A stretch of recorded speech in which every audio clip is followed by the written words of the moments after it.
అందరికీ నమస్తే. నేను మీ హోస్ట్ అక్షర విహారి. ముందుగా శ్రీ క్రోధినామ సంవత్సర ఉగాది శుభాకాంక్షలు. ఈ సంవత్సరం మనకి ఎటువంటి ఫలితాలు రాబోతున్నాయి, ఎటువంటి సమస్యలను ఎదుర్కోబోతున్నాం, వాటికి ఎటువంటి జాగ్రత్తలు తీసుకోవాలి అనే విషయాలను మనకి వివరించడానికి మేదిని జ్యోతిష్యులు GVNL ఆచార్యుల వారు మనతో పాటు ఈరోజు స్టూడియోలో ఉన్నారు. మరి గురుగారితో మాట్లాడి మరిన్ని ఉగాది ఫలితాల గురించి తెలుసుకుందాం. నమస్తే గురుగారు. గురుగారు, ఈ క్రోధినామ సంవత్సరంలో మిథున రాశి వారికి రాశి ఫలాలు ఎలా ఉన్నాయి? శ్రీ గురుభ్యో నమః. ఓం నమో నారాయణే. మిథున రాశి ప్రేక్షకులకి ఉగాది శుభాశిస్సులు, శుభాకాంక్షలు. ఈ సంవత్సరం యొక్క గ్రహస్థితిలో మనం చూసినప్పుడు లాభ వ్యయ స్థానాల్లో గురుడు, దశమ స్థానంలో రాహువు, భాగ్యస్థానంలో శని, చతుర్థ స్థానంలో కేతువు, గురు శుక్రమౌఢ్యాలు, సూర్యచంద్ర గ్రహణాలు ఈ సంవత్సరం ప్రధాన ఫలితాలని నిర్దేశిస్తూ మిథున రాశి వారికి పూర్తి స్థాయిలో అనుకూల వాతావరణంగా ఉందని చెప్పవచ్చు. ఈ సంవత్సరం మిథున రాశి వారికి 52% అబోవ్ 50 పూర్తి స్థాయిలో అనుకూలంగా ఉందని చెప్పొచ్చు. తత్ఫలితంగా ఆదాయం 5, వ్యయం 5, రాజ్యపూజ్యం 3, అవమానం 6గా గోచరిస్తున్నాయి.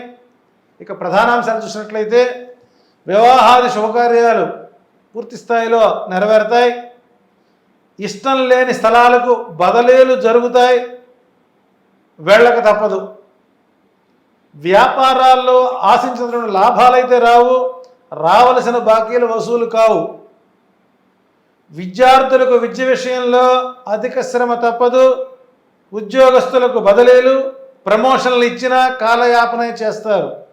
ప్రైవేటు సంస్థల్లో పనిచేసే వారికి టార్గెట్ల యొక్క వేధింపులు ఎక్కువ అవుతాయి.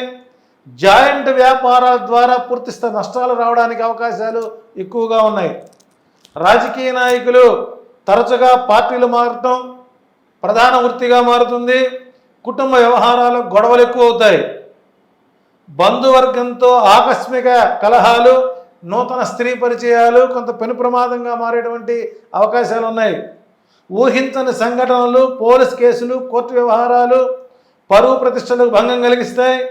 వివాహ విషయాలు ఎలాంటి సందేహాలు అక్కర్లేదు. ఆరోగ్య విషయంలో గతం కంటే ఎక్కువ శ్రద్ధ తీసుకోక తప్పదు. గురుగారు, ఈ రాశి వారికి అదృష్ట సంఖ్యలు ఏంటి, అలాగే అదృష్ట వారాలు ఏంటి, వాటికి ఎటువంటి పరిహారాలు చేసుకోవాలంటారు? ఈ రాశి వారికి 2, 3, 7, 9 అదృష్ట సంఖ్యలు. సోమ గురు శనివారాలు అదృష్టవారాలు. ఈ సంవత్సరం అవకాశం ఉన్నప్పుడల్లా మిథున రాశి వారు సుబ్రహ్మణ్యేశ్వర స్వామి ఆరాధన, ఆయా సంబంధిత క్షేత్రాలు దర్శనాలు చేసుకోవటం వల్ల మిథున రాశి వారికి కొంతమేర శుభ ఫలితాలు రావడానికి గోచరిస్తున్నాయి. మరొకసారి మిథున రాశి వారికి శ్రీ క్రోధినామ సంవత్సర ఉగాది శుభాకాంక్షలు, శుభాశిస్సులు తెలియజేస్తుంది.